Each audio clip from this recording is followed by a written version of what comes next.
vanachari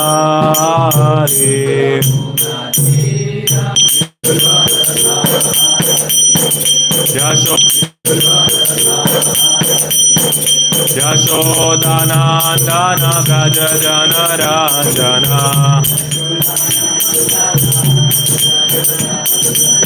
Yashodanandana Braja Jana Ranjana Yamuna Tira Vanachari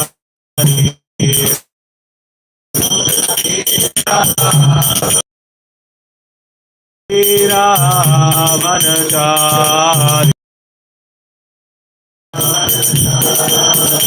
Jaya Radha Madhava Kunja Vihari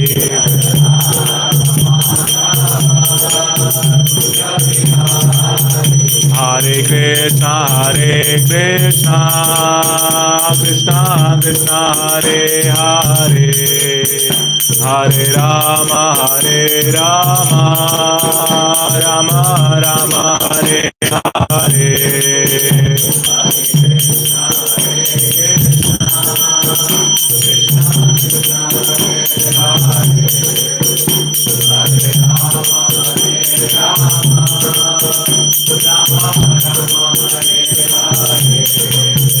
Hare Krishna Krishna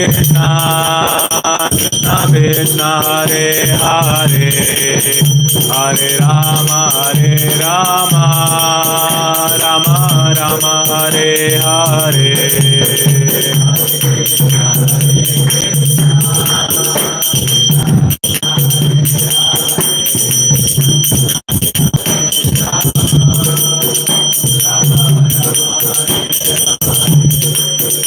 Hare Krishna Krishna Krishna Hare Hare Hare Rama Rama Rama Hare Hare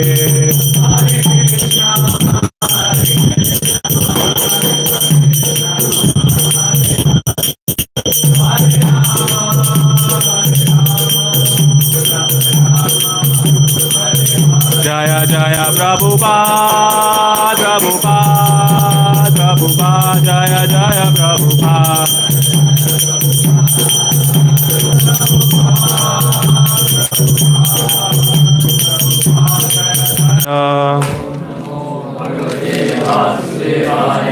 Om Namo Bhagavate Vasudevaya Om Namo Bhagavate Vasudevaya O my Lord, the all-pervading personality of Godhead, I offer my respectful obeisances unto you. Narayanam namaskritya naram chaiva narottamam devin saraswatim vyasam tato jayam udiraye. By reciting the Srimad Bhagavatam, one should offer respectful obeisances unto the person Narayana, unto Narayan Rishi, the supermost human being, unto Mother Saraswati, the goddess of learning, and unto Srila Vyasadeva, the author. Nashtaprayeshu bhatreshu nityam bhagavata sevaya bhagavati uttama shloke bhaktir bhavati naishtaki.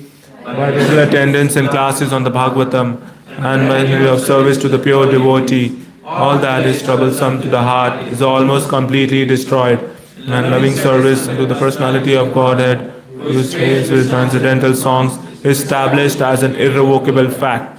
Om Ajnana Timirandasya Jnananjana Shalakaya Chakshuru Militam Yena Tasmai Shri Guruve Namaha. In the darkness of ignorance, and my spiritual master, open my eyes with the vision of knowledge.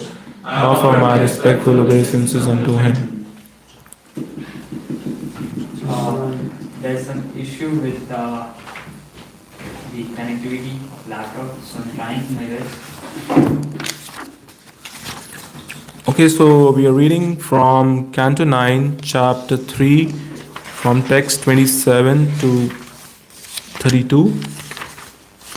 actually from 18. 18 to 32. 18 to 32. So as the laptop is not working, I will read. Okay, that's great.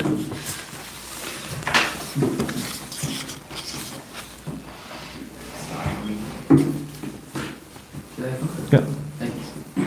Text 18. Thereafter, King Saryati, desiring to perform a sacrifice, went to the residence of Chavanya Muni. There he saw, by the side of his daughter, a very beautiful young man, as bright as the sun.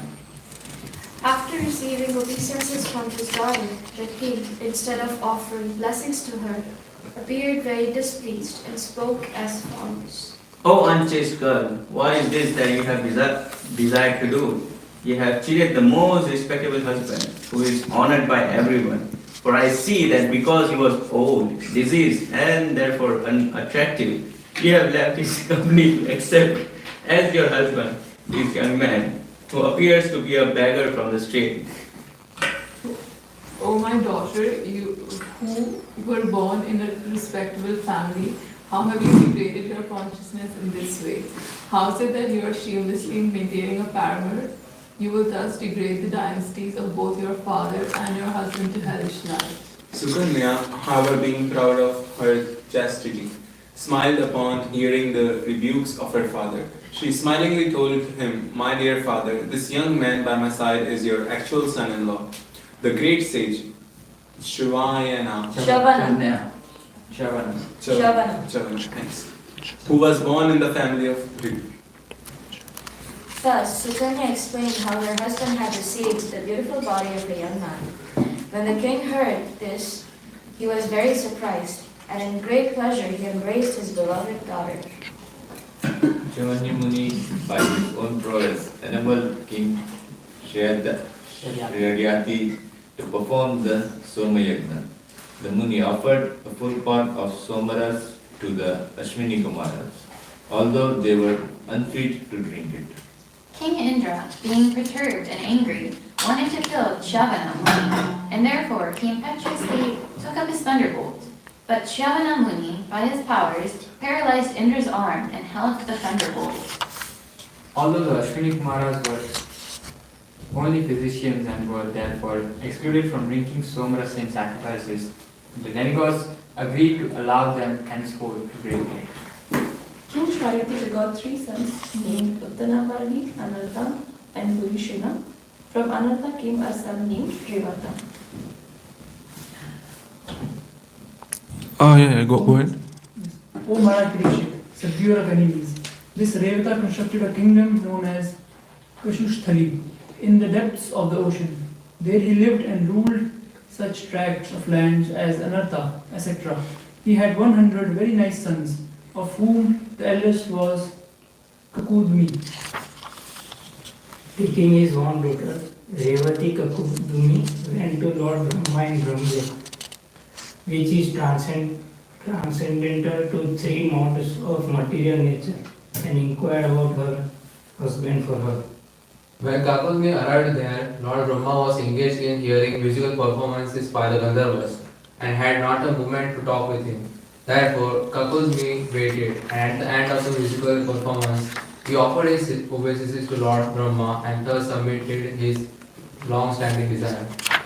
After hearing these words, Lord Brahma, who is most powerful, laughed loudly and said to Kakudmi, O king, all those whom you may have decided within the core of your heart to accept as a son-in-law have passed away in the course of time. 27 Chaturyugas have already passed.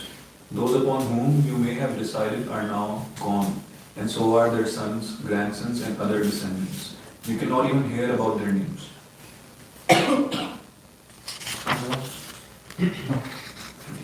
O king, live here and offer your daughter to Lord Baladeva, who is still present. He is the most powerful, indeed he is the supreme personality of Godhead, whose planetary portion is Lord Vishnu.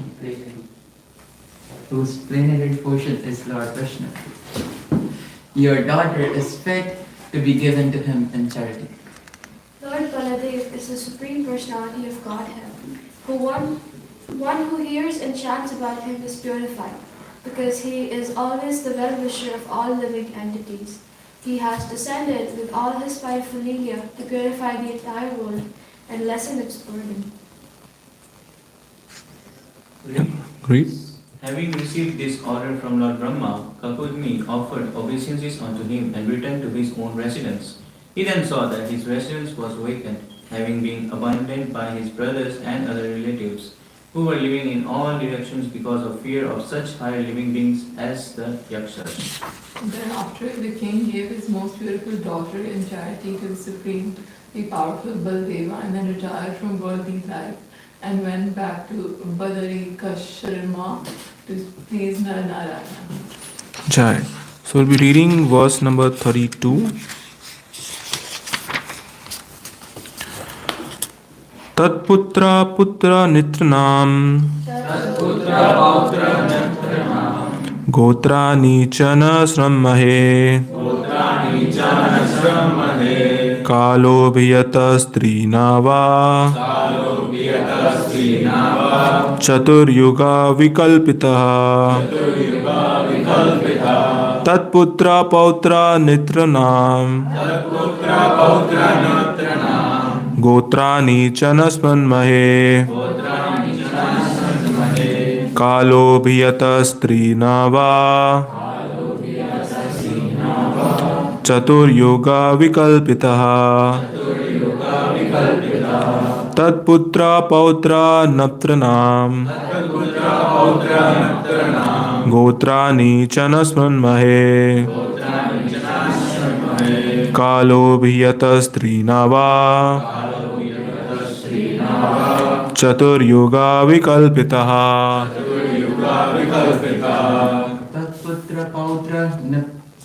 Tatputra pautra nipatranam tatputra pautra nipratranam gotrani chana srinmahe kalo bhiyata strina va chaturyuga vikalpitah tatputra pautra nitranam gotrani chana srinmahe kalo bhiyata strina va chaturyuga vikalpitah tatputra pautra niptranam gotrani chana srinmahe kalo bhiyata strina va chaturyuga vikalpitah tatputra pautra naptranam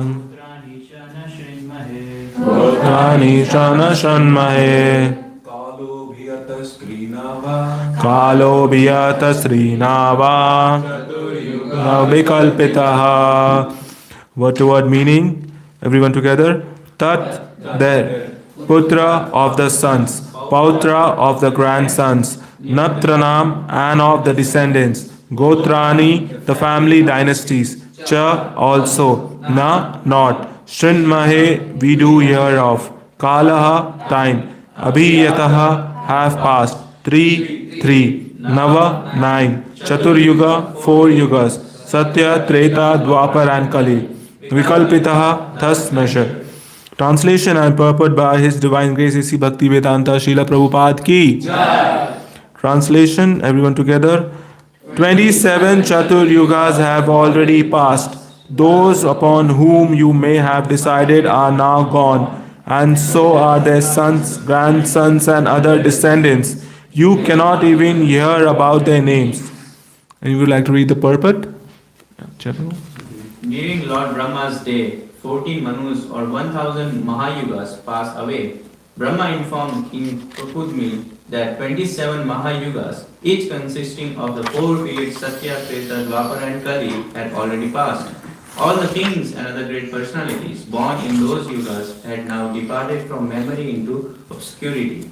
This is the way of time as it moves through past, present and future. Chai.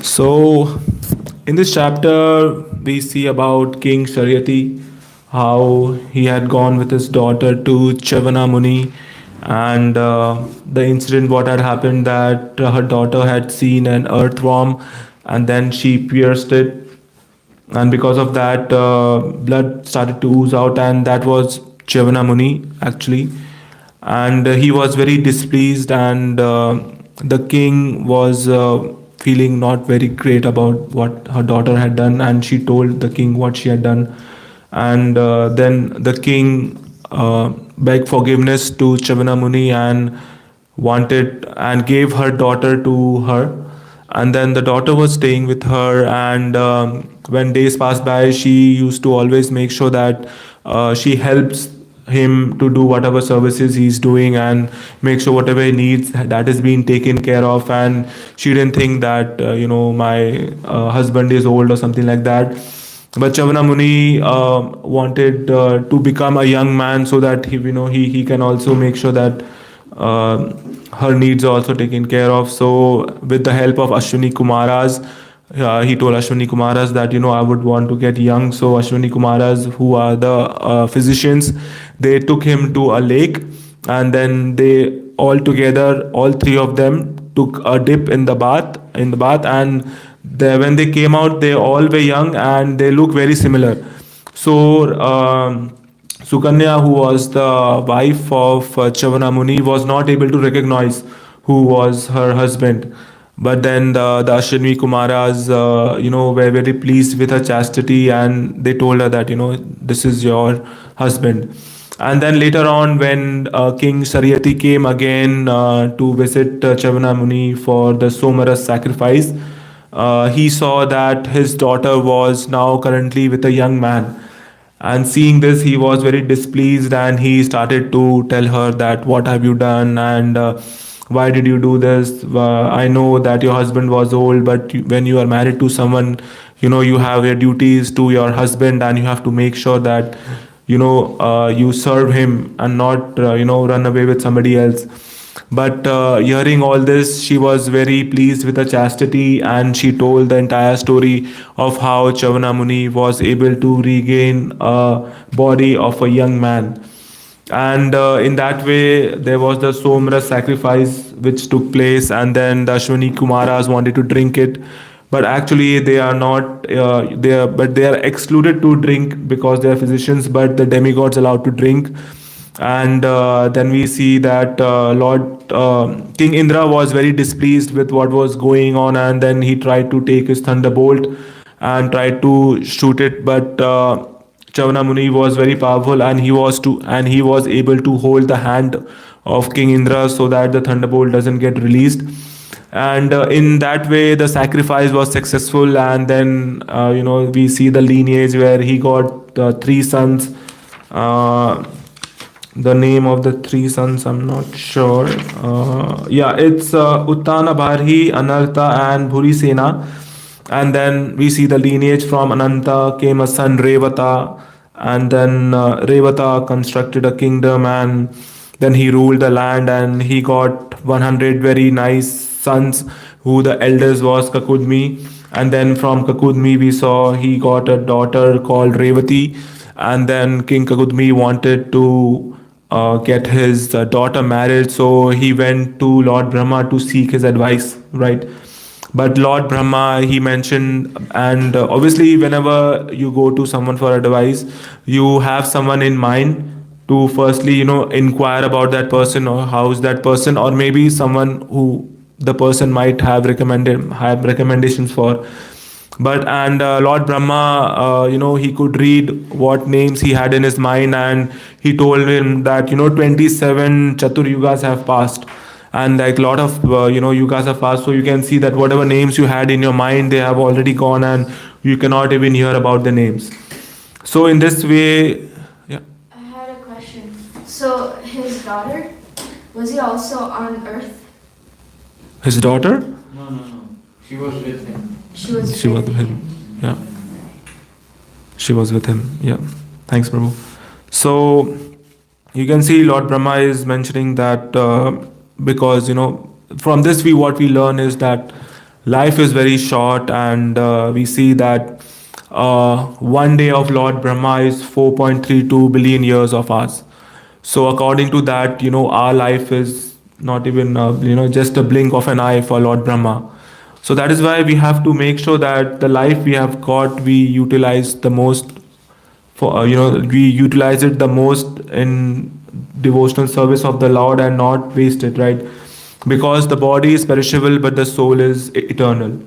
But we have to make sure that this human form of life which we have got, which is the rarest form of life, and after many billions and billions of lives we have taken, we have got this life. So we have to make sure that we use this life for self realization, and not to again come in this cycle of birth and death. So having this life short, we have to make sure that we utilize it at the most efficient way, and that can be only done if we have somebody to guide us. And Krishna says in Bhagavad Gita 4.32, Tadvadi paripratena pariprashnena sevaya upadakshanshite jnanam jnanina tattvadarshina. So we should inquire from a spiritual master, and we should render service unto him. Then we will get the transcendental knowledge from him, and then the mercy will flow, right? So having serve to the spiritual master, our spiritual progress gets compressed, and we are able to make progress fast, right? So it's very important that we understand the importance of a spiritual master, we understand the importance of guru, and we work towards it. Because if we think that we can do it on our own, there is bad news that you won't be able to do it on your own. Because if you do it on your own, you will be doing a lot of trial and error, and that will take a lot of time. But as you know, this human form of life is very short. If when you now you don't realize, but when you become older and older, when you speak to older devotees, they will tell you that the life went so fast and life is so short, and make sure that you utilize the most of it, and in devotional service as well. So in this way we understand, and we see that examples from Srimad Bhagavatam, that a lot of people had guides to tell them how to proceed in devotional life.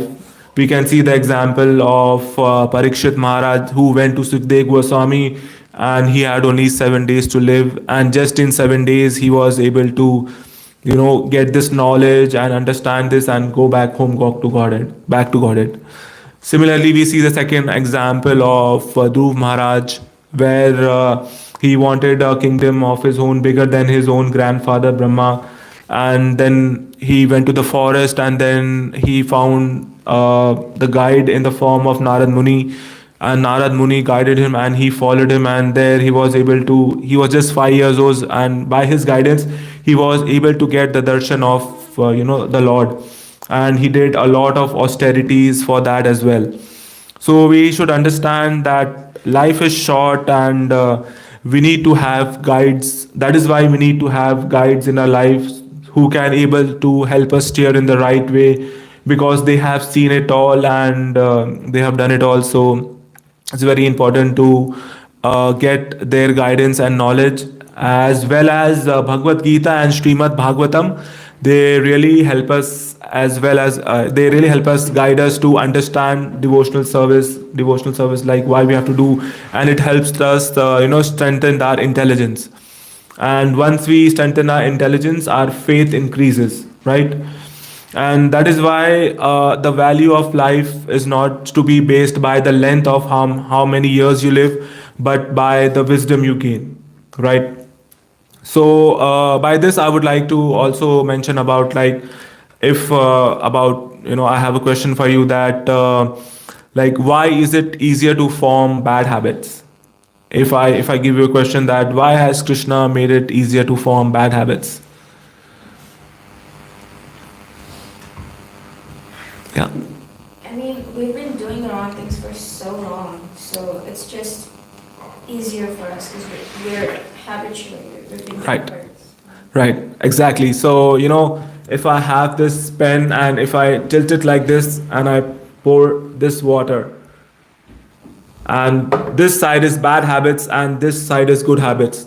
So obviously the water will go over here, right? Because the inclination is there on the bad habits, right? So what do we have to do to make sure that we change our inclination? So the first thing what we have to do, we have to change our inclination. And how we have to do, there's a three-stage process to that. First is to restrict. So when I put something over here, that will restrict the water to go down, right? So that is why similarly in same way we have to restrict. We have to restrict our urges. We get a lot of urges, but we have to understand that restricting the urges, we will make sure that we are doing the right thing. The second thing is to redirect. So now the water is going like this, so we have to redirect it like this, right? So by redirecting, we mean that we have to do sadhana bhakti, which will help us to redirect our inclination towards bhakti. That way we are able to redirect, and the last thing is to reconstruct. So we have to make sure that our reconstruction is like this. And by that by reconstructing means that we have to change our heart. Now this change of heart is a 9-stage process which is mentioned in the Srimad Bhagavatam, which starts with Shraddha. So the first stage is called the Shraddha, where we gain faith regarding what we are doing, and we have the inclination to do right. And we have to make sure that by this making the inclination in the right direction, we naturally flow towards Krishna, and then devotional service will be effortless, right? So the first stage is Shraddha. The second stage is Association. Yeah, what is it? Sadhu Sangha, right? Sadhu Sangha. The third stage is Bhajan Kriya, that's right. Third stage is Bhajan Kriya. Fourth stage, Anartha Nivritti, that's right. Fifth, Nishtha. Fifth stage is Nishtha. And the sixth stage is Ruchi, that's right. Sixth stage is Ruchi. Seventh stage is Asakti, that's right. Seventh stage is Asakti. And the eighth stage is Bhava, that's right. And the ninth stage is Prema, that's right. So everybody should know these stages of transformation, because the goal of life is to reach Krishna Prema, right? If you don't know your goal and if you don't know where you are, then it will be very difficult to reach that goal, right? So that is why we have to be, as a devotee, we have to continuously, regularly be doing analysis on ourselves, like how we are doing, right? So the first two stages is the identity, where we are identifying ourselves, we are trying to understand, and we are just covered devotee over there, right? And then the next stage is the process, where we have the process of the Anartha Nivritti, and Sadhu Sangha, and Bhajan Kriya and Anartha Nivritti. That is the major part of the process. And the last stage is where we get Krishna. So if I could plot this process in a map, it will be like a mountain like this, right? So the first stage will be down over here, which will be here. Then the second stage will be here. Third will be here. Fourth will be here. Fifth will be at the top. Now, once you reach the fifth stage, which is the conviction, then devotional service becomes like flawless, and it'll be easy for you. And then it'll be just like going down a mountain. So yeah, so Ruchi, Asakti, Bhava and Prema will be very easy to pass through. So what we have to understand, that we have to get that conviction to make sure that we are we are very much determined in devotional service. Because while we are climbing the mountain, it's not only the climb which is difficult, but it is also Maya which is pulling us. That we have to understand, right? So from a covered devotee, we become a casual devotee. From a casual devotee, we become a committed devotee. And then from a committed devotee, we become a confidential devotee. So that is how we have to understand the process, and like how our stages are we going. We have to analyze that which stage are we currently in, how do I go to the next stage, what am I supposed to do to go to the next stage. So that is very important to understand. So in all this, what I have told you, what is important over here is consistency is the key, right? You have to understand. So going back to my example of bad habits, like why we are inclined to bad habits, right? You can ask, like, why can't we not be inclined to good habits earlier as well from starting? The problem is that we are covered with ignorance and passion, right? So we have to remove this cover which we have in ourselves, and then only we will be able to progress. So I'm going to give you 6 pointers that will make you consistent in your devotional service and will help you to go more forward in whatever you are doing. So the first one is sangha. Sangha is basically association. So if I can break down association, that will come down to community and coaching. So by means of community, what I mean is to have close association of sincere practitioners, right? We mentioned about birds of a feather flock together. So you have, whenever you are together with sincere practitioners, you get inspired from them, you learn from them, and you want to be like them. So that is why we should discuss how are we doing in a devotional service, what are we reading, what are we doing something great, how many shlokas are we learning, and then in that way you can also get inspired to learn more shlokas, right? And second thing comes is coaching. So it's very important that we have a coach in our life who can guide us, who we can be accountable to, and who can be ready to give us feedback, and we have the relationship of love and trust. Because whatever because when you are accountable, then you are you can measure yourself where you are.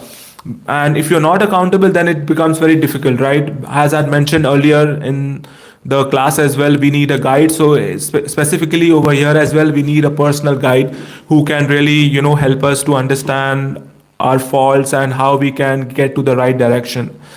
So that is about sangha. So the second point I would like to mention about is swadharma. So Swadharma mentioned is about how you engage in your lifestyle, and you make sure that what suits your nature is that you have a lifestyle which suits your nature. And Krishna mentions in the Bhagavad Gita that to imitate somebody else's lifestyle or duties, because that will make it natural. And if it is natural to your behavior and everything, then it becomes very easy to become consistent, right? Now I'm like, everyone over here is unique, we have to understand that, and I cannot become like somebody else, right? If somebody plays good mridanga, I might not be able to get better than be like him, but I can get inspired by him. That should be a motto, to not be like him, because if I try to be like Jay Prabhu, to play like mridanga, I will be disappointed, right? Because he has like so many years of practice and everything, and catching up with him, because when I be practicing to reach him, he might have already practiced more and reached a different level. So my goal should not be to reach, be like him, but to get inspired by him, and to play good mridanga. That should be my motto. So that also mentions about the varna and ashram. Varna is occupation, and ashrama is the stage of life which you are in, right? So you have to make sure that you are in the right stage of life, like brahmachari, grihastha, vanaprastha, sannyasi, as well as the varnas. Like there are like 4 varnas, like the brahmanas, vaishya, satriyas, and shudras. So you have to understand what your nature is, and accordingly be like that. So the third point which I would like to mention, yeah. Question second is, how do we know our swadharma? Like, if I were to think about it, I Yeah. would not know what kind of lifestyle would suit me, or Right. so how do I know? Yeah, that's a very good question. So that can answer by the first point which I had mentioned about coaching, right? When you have a personal guide, you can discuss it with him or her and tell them about tell them about yourself, what do you like, what do you dislike, and they can probably help you what is your swadharma, right? They can guide you, because to answer that question I cannot just simply tell you that, oh Dinal, I think you are good at this. No, first I have to analyze, like, what do you like, what do you dislike, what are your traits, what is your nature, what is your behavior, and then you can come to that conclusion. Yeah. Traits. Not traits, traits. Traits. Yeah. Yeah, so that way you can understand what is your swadharma. And the third point which I like to mention is the shastra. So scriptures, reading scriptures is very important for us to understand, because scriptures help us to strengthen our intelligence.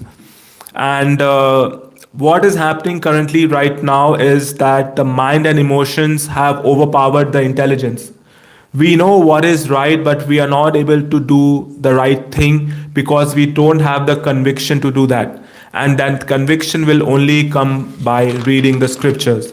So when we read about different devotees and what the pastimes of the devotees and what all has happened, that gains a strong that gets us our intelligence strong, and then we can overpower our emotions and the mind, basically, because right, the mind is overpowering us every time, and the mind never gets old.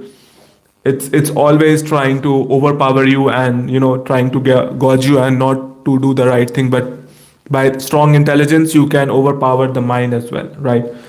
And in that way it will help you maintain the spiritual journey. So very important is to read the shastras. The fourth point which I like to mention is the swasthya.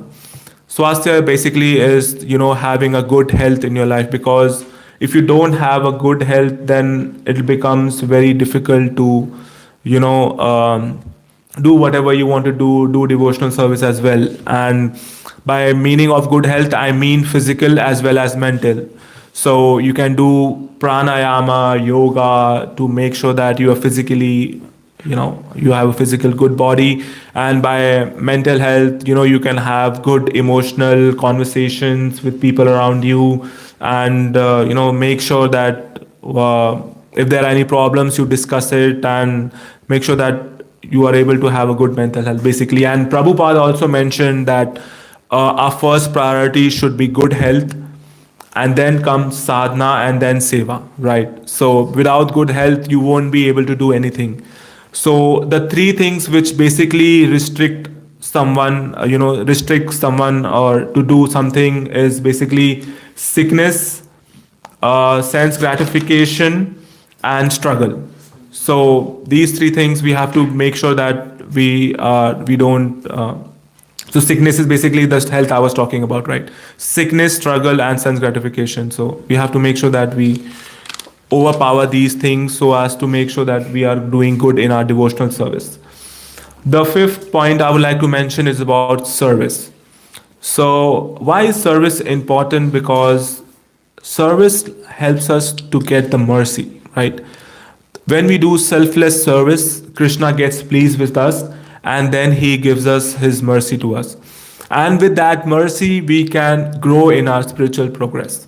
So it's very important that we get this mercy through Krishna by doing service.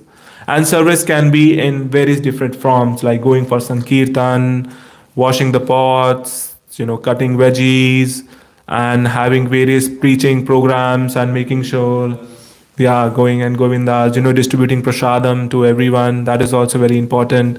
So we should make sure that we engage in different types of services, and deity worship, that is also a good type of service.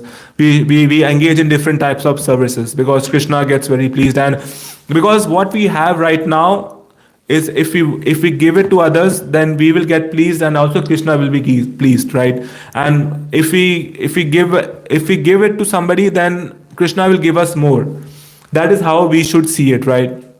Because somebody also has given us this Krishna consciousness and got us to it, right? So it's our duty to make sure that we share this with others as well, and they also get this knowledge. Because now having this knowledge, we understand how this knowledge is very important for everyone and each of everyone in this whole world, right? And we that is our own goal. This is our mission, that to make sure that we preach this to everyone. So that is about seva. And the last point I would like to talk about is sattva. Sattva is basically, what you eat, the activities which you do at the time of your day, your lifestyle. So that is very important, to get to sattva gun. And as I had mentioned that, mostly we are covered by rajogun and tamogun, which is the ignorance and passion.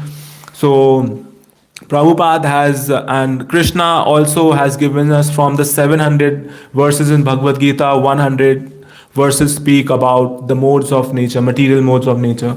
So it's very important that we understand this material modes of nature, and how they are being, whatever activities we are doing, they are, also there, and to understand how we can get out of that. So it's very important. So the 6 pointers which I mentioned about, the first one was Sangha. That's right. First is Sangha is association. The second point is Swadharma. That's right. Swadharma. Third point, Scripture. Shastra. Shastra is the scriptures. Fourth point, Swasthas. Yes, that's right. Swastha is basically health. Fifth point, Seva. Seva is whatever service you do, devotional service. Yeah. And the last point is Sattva, right? That's right. We have to make sure that we get to the Sattva gun, which is the topmost, gun of all the 3 guns, material modes of nature, which are governing us. So it's very important to understand this consistency, and we have to build this consistency, because going back to the first point, right? Life is short. So if we don't have this consistency, we will fall down in our track, and then we won't be able to reach our goal, our milestone, which we have, determined for our life. And we don't have endless time to reach that goal. We have a specific target. Our end dates are already been written. That's the only thing that we don't know it. But when we are born, our end date is already fixed. So we have to understand that we have less than 100 years of remaining, and from that, already we have lived 20, 25 years, 30 years of a life. So we have only very little life, less more remaining. So make sure that we utilize the most of it. And that is what I would like to mention about today, the consistency. And today is also a very special day. Today is the disappearance day of Jayananda Prabhu. So Jayananda Prabhu is a very exemplified devotee in bhakti, where we can see from start to finish. And Jayananda Prabhu, starting from his early days, he was actually a mechanical engineering, young, handsome boy, studied mechanical engineering from Ohio State University, and he was like, and he used to be very depressed and dissatisfied with life, and that is why he was not able to, be in the upper middle class where all his peers were. And he ended up driving cabs in San Francisco, and that is where he saw a small article about Srila Prabhupada, where he was trying to preach about chanting. And after seeing that article, he used to regularly attend the classes, and come in the morning, attend the classes. He sometimes he was used to be the only student in the class. He was so much inspired, and he wanted to get this knowledge. He was searching for searching for knowledge and searching for answers for his life, and he couldn't get it. And that is why he came to, and he was attracted to Krishna consciousness when he got this knowledge. And he used to wake up early, chant his rounds, do his seva, eat prasadam, and go and then sell incense sticks for the temple, so as to get money for the temple. And Jayanand Prabhu, he used to worship prasadam. He used to make sure that prasadam doesn't get wasted, and even if one grain of prasadam used to be fallen down anywhere, he used to just take it, and he used to cook prasadam, offer prasadam, distribute prasadam. He really liked prasadam a lot. And one of his most prominent quality was humility. and the people who were around him knew that if you want to have his company, you have to make sure that you don't praise him a lot, because he used to not like devotees praising him a lot. And what he also exemplified is his service attitude. So he was expert at everything he used to do, like cooking, deity worship, going out for sankirtan, distributing prasadam. He was like very good in all of these services, and also very good at engaging others in services, right? And um, and he used to do menial services. Like, he used to not feel very lower down, that he used to pick up the garbage as well in the temple. And once a boy had come to help him to help him remove the garbage in the from the trash cans. And then the boy thought that, oh, the person who is removing the garbage is so much blissful, then imagine how the devotees in the temple might be.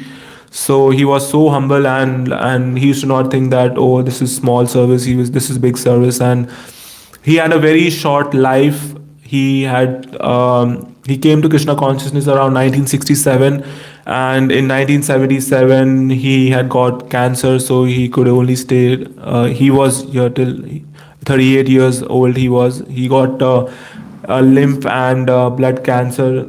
And because of that, and Prabhupada was there when he had got this cancer. And Prabhupada himself announced that we will be, having a festival of disappearance of such a devotee. This was the first time that Prabhupada himself endorsed, celebrating disappearance day of a devotee, where we usually only celebrate the disappearance days of acharyas. Now we also have disappearance days of a lot of Maharajas, but that time, in early in Krishna consciousness, we used to not have a disappearance day of any other devotees. But Jayanand Prabhu was very exemplary, and he was very nice. He was free. He used to not find faults in anybody else. He used to not criticize others about whatever misdoings or wrong they used to do. And he was very materially renounced, that whatever,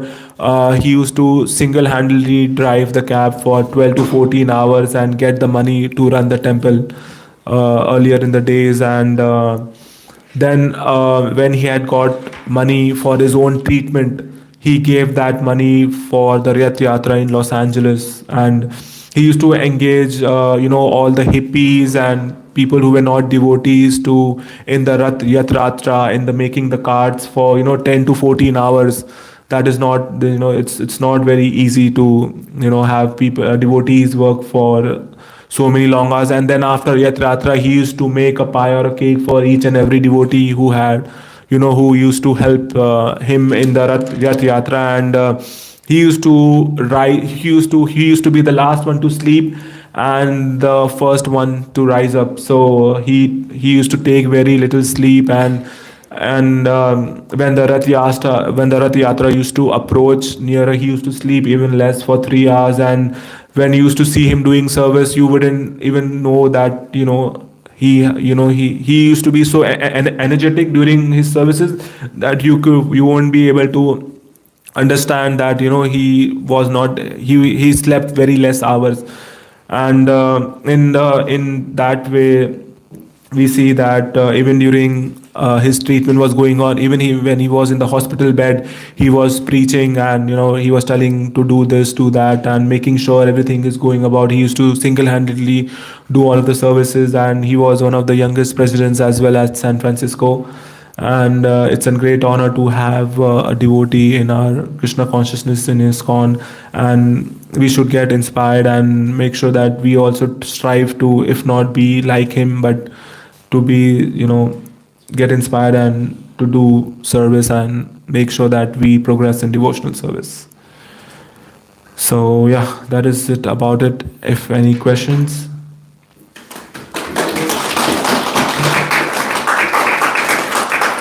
That's such a wonderful class, Prabhu. Thank you. So much. Thank you so much. Yeah, Prabhu, you had a question? Thank you for the wonderful class, Prabhu. So you mentioned three things that are impediments for bhakti: like sickness, purpose, and sense gratification. Do I understand sickness and sense gratification? Struggle, if you can elaborate more on how struggle is an impediment. Right. So, struggle, if I say, is an impediment that um, you know that you have to do devotional service. Like you are liking doing